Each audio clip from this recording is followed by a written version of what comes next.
پاکیزگی اور بڑھنا،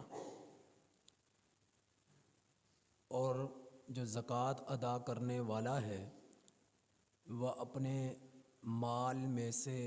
مال نکال کر دوسرے کو مالک بناتا ہے، اور زکوٰۃ کا مال کا جس کو مالک بنایا جاتا ہے اس کے متعلق قرآن کریم میں تفصیل بتلائی گئی ہے کہ کن لوگوں کو زکوٰۃ کا مال دیا جا سکتا ہے۔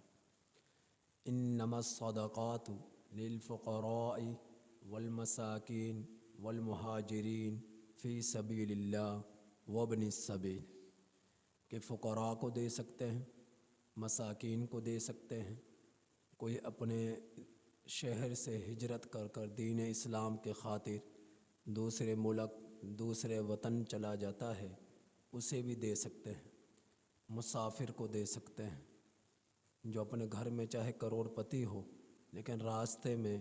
جو سفر کرتے ہوئے مال اس کا چوری ہو جائے تو ایسے شخص کو بھی زکوٰۃ کا مال دے سکتے ہیں، اور اللہ کے راستے میں جو ہوں اسے بھی آپ زکوٰۃ دے سکتے ہیں، اللہ کے راستے میں نکلے ہوئے لوگوں کو، اور وہ اتنا ان کے پاس کہ ان کے پاس اپنی ضروریات کو پورا کرنے کے لیے مال وغیرہ نہیں ہے، تو یہ مصارف بتلائے گئے ہیں کہ فقیروں کو، مساکین کو، مہاجرین کو، اللہ کے راستے میں جو لوگ ہیں ان کو، اور مسافروں کو آپ زکوٰۃ کا مال دے سکتے ہیں۔ زکوٰۃ جو فرض ہوتی ہے وہ 7.5 تولہ سونا ہو تو اس پر فرض ہوتی ہے، یا 52.5 تولہ چاندی ہو اس پر فرض ہوتی ہے، یا سونا کم ہے لیکن چاندی بھی ہے اور چاندی 52.5 تولہ سے کم ہے تو دونوں سونا اور چاندی دونوں کے قیمت لگا کر اگر 52.5 تولہ چاندی کی قیمت کو روپے پہنچتے ہیں تب بھی زکوٰۃ فرض ہے، اور یہ ایسا نہیں کہ ہر مہینے فرض ہے، ہر ہفتے فرض ہے، 6 مہینے بعد فرض ہے، نہیں، بلکہ زکوٰۃ فرض تب ہوتی ہے جب نصاب کی بقدر مال ہو۔ نصاب کا کیا مطلب؟ 7.5 تولہ سونا یا 52.5 تولہ چاندی،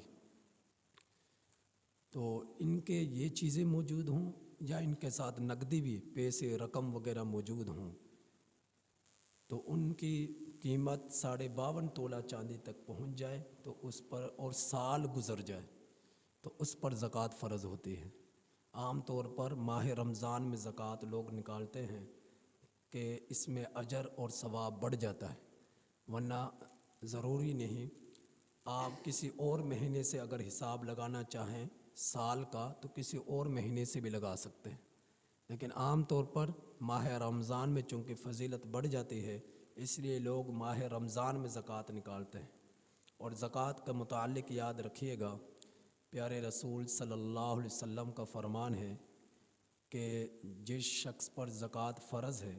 اور وہ زکوٰۃ کے فرض ہونے کے بعد زکوٰۃ ادا نہیں کرتا تو کل قیامت کے دن آگ کی پلیٹ، آگ کی پتری، آگ کی تختیاں جو ہے لائی جائیں گی اور جہنم کی آگ میں مزید انہیں گرم کیا جائے گا، اور پھر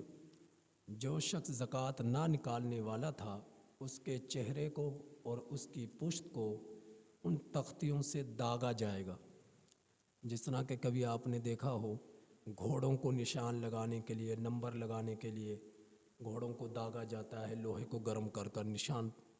مستقل طور پر اس پر چھپ جاتا ہے تو اس طرح داغا جائے گا چہرے کو اور پشت کو، یہاں تک کہ وہ لوہے کی تختیاں ٹھنڈی ہو جائیں گی، پھر انہیں گرم کیا جائے گا، پھر دوبارہ ان کے چہرے کو اور پشت کو داغا جائے گا۔ اور ایک حدیث مبارکہ میں ہے کہ جو زکوٰۃ نہ ادا کرنے والے ہیں کل قیامت کے دن ایک گنجا سانپ زہریلا اس کی گردن سے لپٹ جائے گا اور گردن سے لپٹ جانے کے بعد اس کے جبڑوں کو نوچ نوچ کر کھائے گا۔ نبی کریم صلی اللہ علیہ وسلم جب معراج کے رات تشریف لے گئے تو جہنم میں دیکھا کچھ لوگ ایسے ہیں کہ ان کی شرمگاہیں پر آگے اور پیچھے چیتھڑے لٹکے ہوئے تھے، شرمگاہوں کے آگے اور پیچھے چیتھڑے لٹکے ہوئے تھے، اور زقوم کا درخت کا پھل وہ کھا رہے تھے۔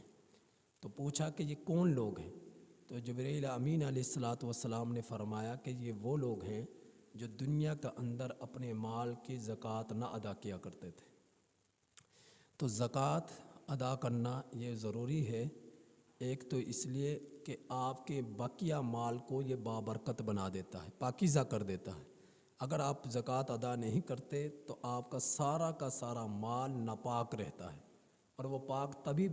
ہوگا جب آپ اس کی زکوٰۃ ادا کریں گے۔ اور زکوٰۃ ادا کرنا چونکہ اللہ کے فریضے کی تکمیل ہے، تو جس طرح اللہ کے فریضہ نماز کی تکمیل پر آپ کو اجر ملتا ہے، حج کی تکمیل پر آپ کو اجر ملتا ہے،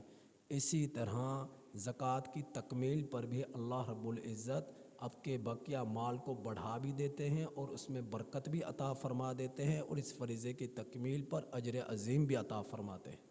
اس لیے زکوٰۃ جن پر فرض ہو جاتی ہے انہیں ادا کرنی چاہیے۔ بقیہ تفصیل انشاءاللہ میں کل بیان کروں گا، اس سے متعلقہ کچھ مسائل ہیں وہ انشاءاللہ کل بیان کروں گا۔ اللہ تعالیٰ عمل کی توفیق نصیب فرمائے۔